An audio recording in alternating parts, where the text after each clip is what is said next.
Hi, I'm Dave Boyt with Potter Shop Hollow Tree Farming, portable sawmill, and it's a rainy day, so I'm working in the shop today.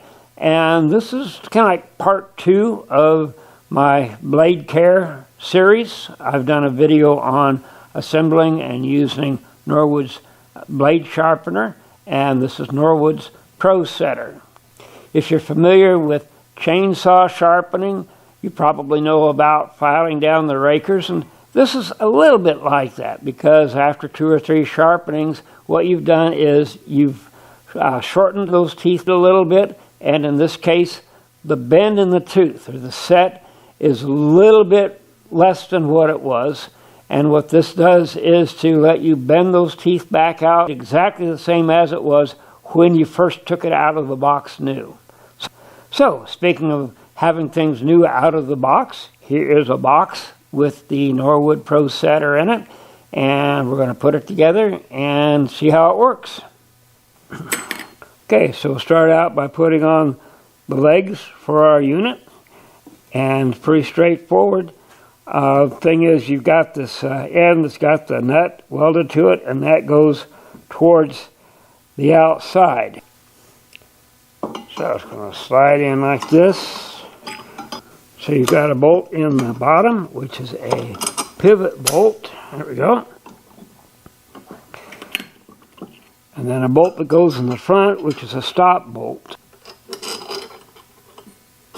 There we go. And of course, each of those takes a nut. These are nylon insert nuts.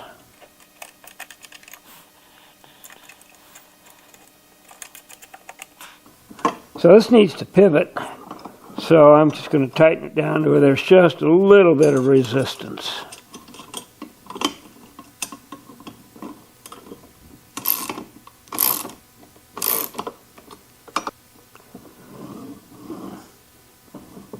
There we go. And the same with the stop bolt.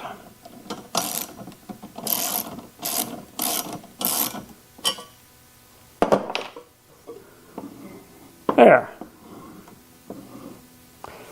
And we'll go ahead and do the other 2 legs same way.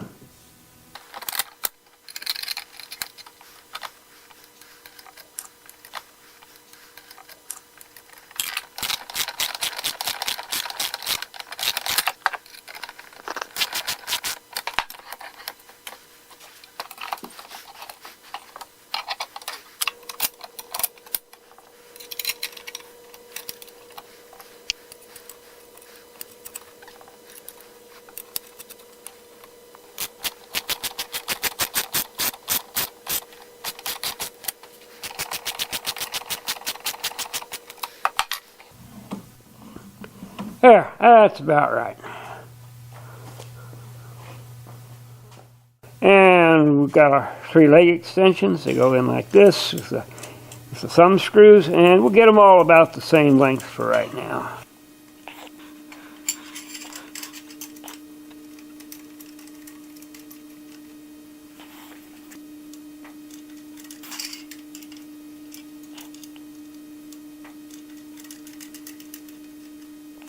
There we go.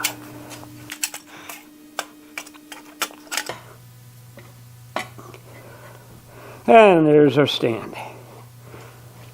Now when you put the crank together, there is a tiny set screw included. And be careful not to lose that thing.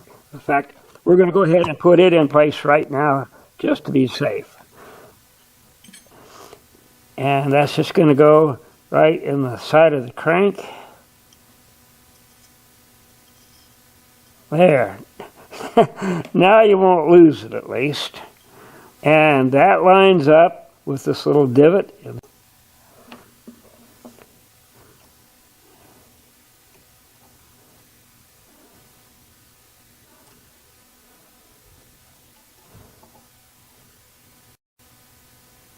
There we go. Okay. All right, now I'll put the handle on the crank.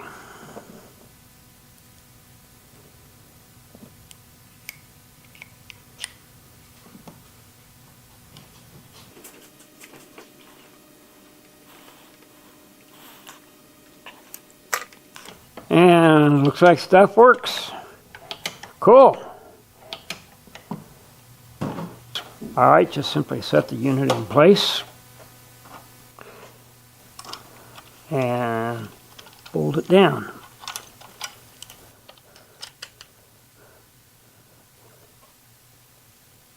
I was a little confused by that shot of grease in the instructions, but if you look in this hole right here and turn the handle, you'll see that grease zerk, and that's where you need to give it a couple of shots. So we'll do that while I'm thinking about it.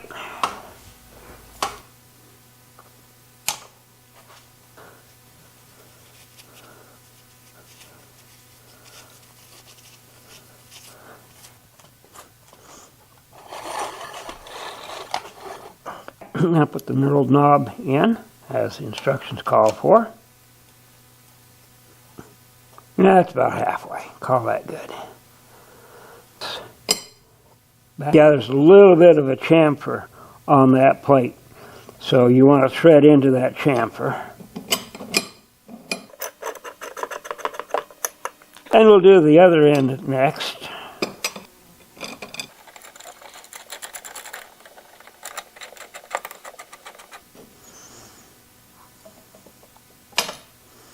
And we'll do the middle one.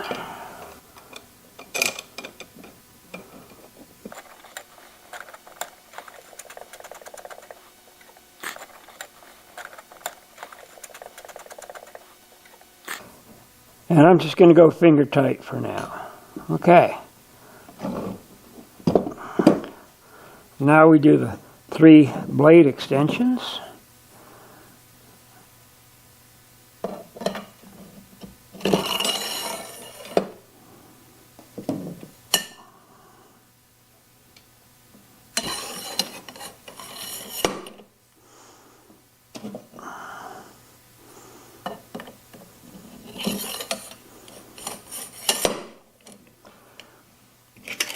And then our bass guitar tuning pins, which I don't play bass.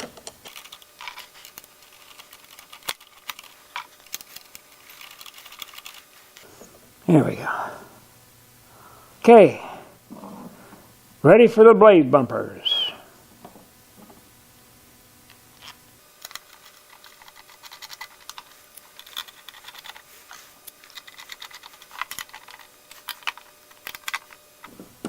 There we go. Don't need to be super tight. Don't want to distort the metal, but we don't want them falling out either. So there you go. And now we're ready to put the blade support arm bracket in place. It slides right over that knob like that. It's going to rest on these pins. Get them square on those and then tighten it down.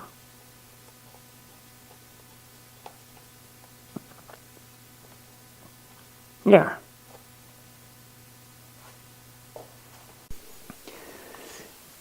All right, let's work on the gauges for a bit now.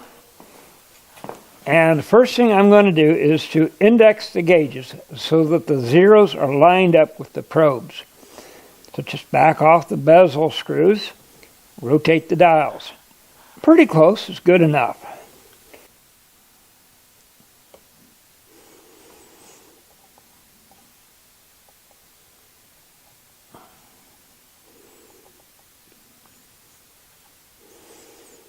Notice that the gauges point in the opposite direction, but the 0 is at the top, or the 12 o'clock position.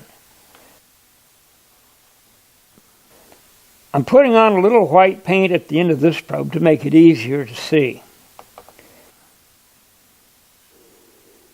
Alright, before setting the gauges, you want to back out the set screws.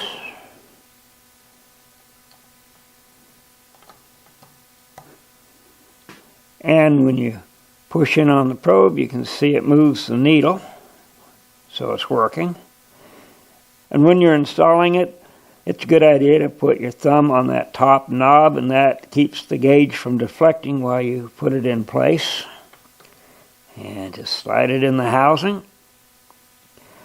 And then go in a little more until that gauge is zeroed out at the very top. And that's where you want to tighten it down.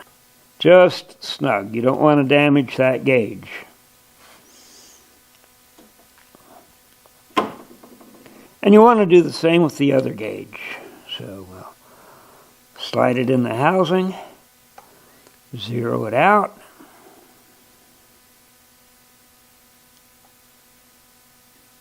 and snug it down. So now both gauges are going to be reading exactly the same. Just to make it maybe a little easier to line up the blade, I'm going to mark the location of the probes. Another thing that to me is a little confusing is that the left anvil puts an inward set on the tooth and the gauge across from it reads the inward deflection, while the right anvil puts an outward set on the tooth and the gauge across from it reads the outward deflection. So I'm drawing some arrows on the housing to help me keep it straight in my head. You put the bandsaw blade on the setter, make sure it goes through the guide pins and lies flat on these leveling screws. There we go. And put the advanced lever in place. And before we go any further, we want to make sure that both anvils are fully retracted because we're not ready to set the teeth yet. So we'll go ahead and run it through a cycle, and it goes clockwise. Feed it to the next set, to there, and it looks to me like that blade is pretty well past where it needs to be on that sensor. It'll hit it, but I'd rather have it centered. So I am going to back off the feed, about 3 revolutions.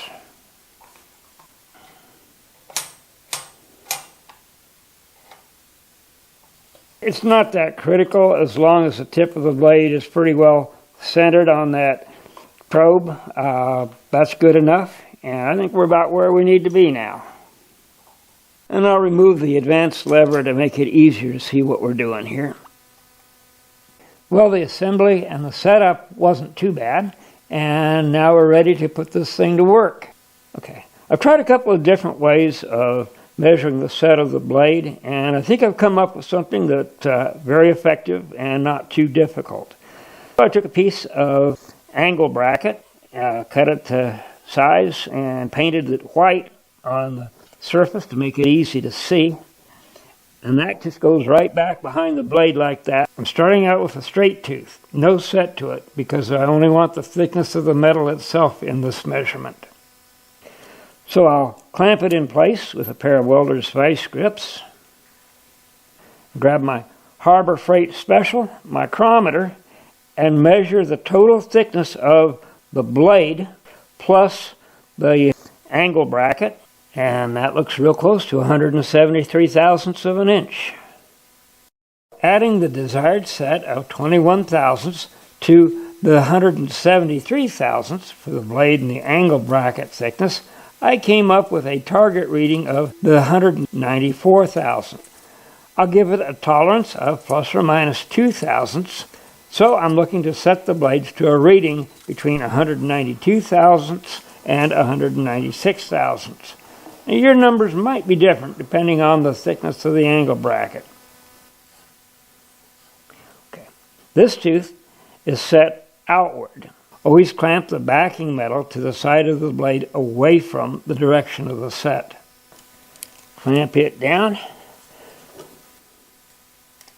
So let's find out what we've got here. It's been through the sharpener a few times, so it's going to be a little bit less than that. Looks like 186 thousandths. Alright, just for grins, let's just check out the set of a tooth that's set inward. Put the backing plate up to it. Clamp it down.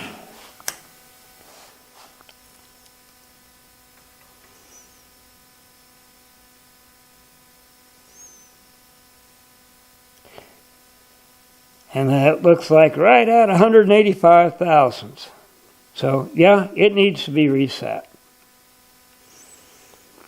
Next, we need to locate the weld on the blade, and that's going to be our starting point. And you can see that is right here. I've marked it with a little bit of white paint. I've also engraved the angle of the blade and the number of times it's been sharpened, just to help keep track of it. Now, the set of the teeth is in a sequence of 3. So here I've got a tooth bent inward, which is towards the center, one bent outward, one straight, in, out, straight, and so forth all the way around till we come back to the other side. Up, in, out, straight, and in again. So what we have here is 2 inward bent teeth, and the reason they do that is to get the blade the right size for the bandsaw mill. So yours may vary from it, even if it's the same type of blade. They may be straight or bent outward. But no matter how they're set, what you want to look for is the first inward bent tooth past that weld. And that's where we're going to start. And I'm marking it with some orange paint just to make it easy to follow. So I'm going to pull that tooth around until it is just lined up with the probe on that inward set gauge right there.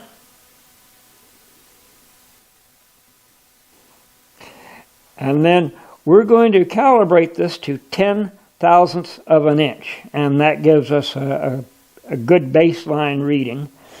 And you've got these markers. If you want, you can, I like to slide those around just to make it easy to tell when I'm getting close. There we go. So we're going to turn the handle and close up our vise.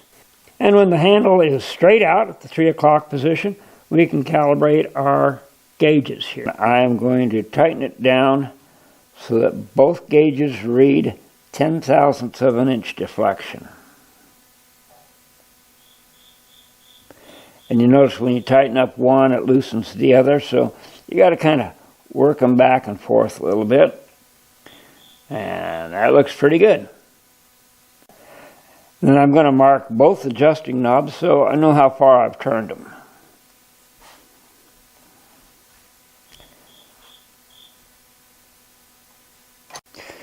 And release. And then I am going to turn both of these adjusting knobs in exactly 1 full turn.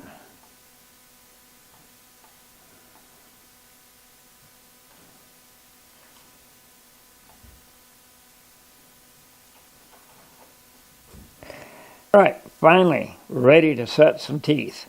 And first thing I want to do is make sure that that first tooth is lined up on that probe, which looks good. So go ahead and crank in a little pressure, nice and easy, and they're both coming up about the same. Well, it looks like this gauge is reading a little bit more set than this one, so I'm just going to back it off a bit. It's easier to back the gauge off than it is to add more pressure. There's 30. And looking pretty good. Might back off just a tad more. There we go. And 35. Like about 39, 40. Almost 40. And it releases. All right, let's see how we came out here. Okay. So here's the first tooth, the one that's bent inward.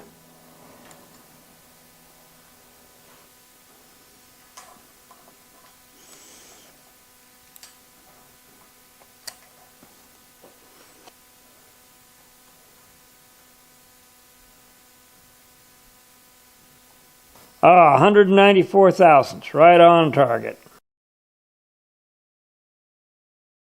Now let's check the tooth with the outward set.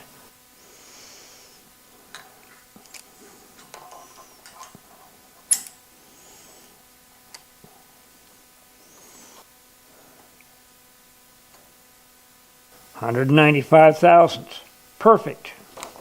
If you needed a little bit more set, you could add just a very small amount of pressure to each of these anvils and try it on the next pair of teeth, take another measurement and so forth. If it's too much set, of course, you could back them both off just very slightly. But the idea is to be conservative. You're going to start with as light a setting as you think you're going to need and then work up to a heavier setting. I got lucky and came out right first time around, but it might take you a couple of tries. Okay, these are the two that we just did. Got a straight tooth here, and then the next inward bent tooth is this one. So the next pair we're going to set is going to be these two right here, and I am just going to mark this one as well, just so I can keep track of what tooth comes next. I sure don't want to accidentally bend a tooth in the wrong direction here. Well, a setting deflection of 40 thousandths seemed to work pretty well on that first pair of teeth. So I'm going to bring these markers around just to set it, make it easier to see. So we'll bring the next pair of teeth into position for setting. And there's the first pair. And there's the second pair. And again, that's the second tooth that we marked.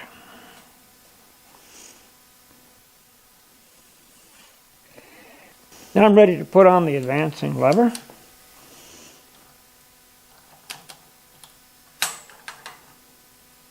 Now we're ready for the next pair of teeth. And let's see how it works. Bring up the pressure nice and easy. And I can see this gauge is showing a little more deflection than this gauge, so I need to back this one off just a bit maybe.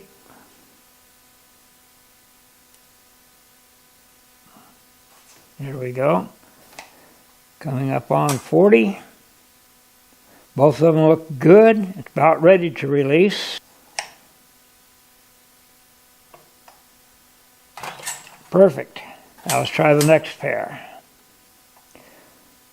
Okay, coming up on 40, and we're going a little bit past 40 on both of those. So I'm just going to back them off just a little.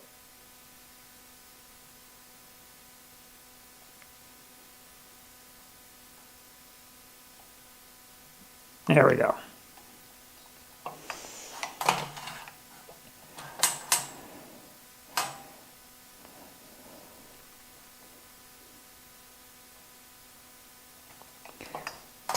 And once you get it where you want it, you just keep on going. Keep a nice steady rhythm, and you should have real consistent results now.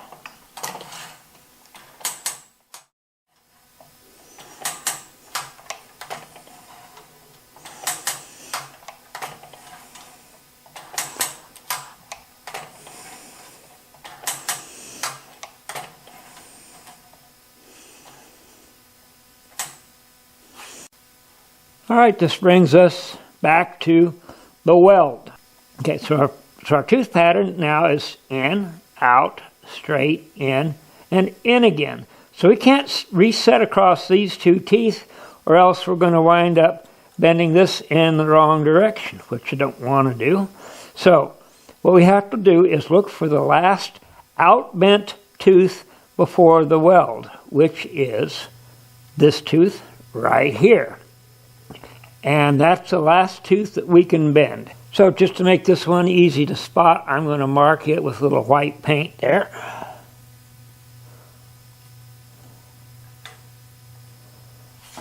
And we'll just go ahead and take it through that last cycle.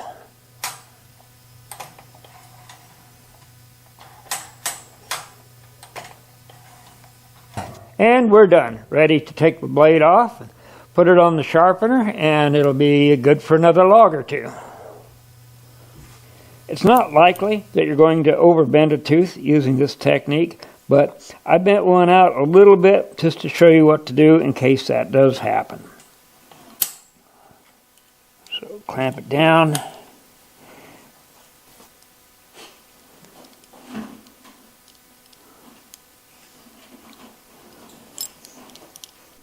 And we get a measurement of 204 thousandths. So we're about 10 thousandths beyond where it needs to be. So now all you need to do is use a pair of pliers, vice grips, and just catch the tip of that tooth and squeeze it against the plate. And it won't take a whole lot. Let's see how we did there.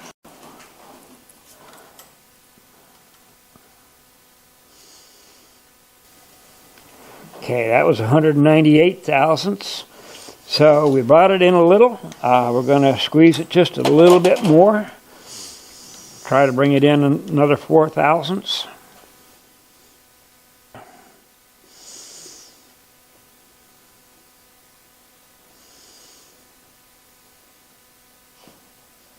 And that's 193, well within the tolerance range. So a couple of questions people ask are, how many times can you sharpen the blade before you run it through the setter? And that depends, because if you just run that blade until it's dull and it just won't cut anymore, when you do your sharpening, you're going to be taking a more aggressive cut off of your teeth and removing more metal, and you might get 2 or 3 sharpenings between having to set the blade.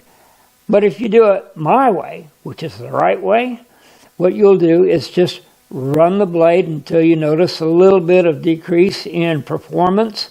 But while it's still somewhat sharp, you're going to take it off, put it on the sharpener, and just touch it off a little bit. Remove very little metal.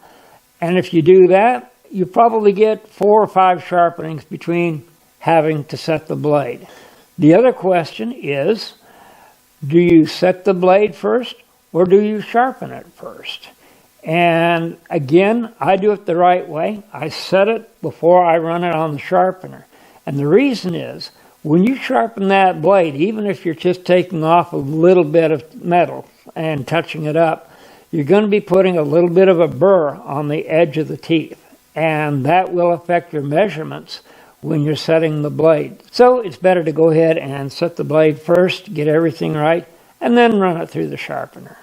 So I hope this video is helpful to you in putting together the setter and setting it up and actually putting the set back into the teeth of the blade. If you have any questions or comments, be sure to leave them in the comments section below on this video. Give it a like, a thumbs up if you don't mind. That always helps. And if you've got a better way of doing it, let me know and I'll get it posted. So, till next time, I'm Dave Boyt, and stay safe, keep a good set on your blades, and keep making sawdust.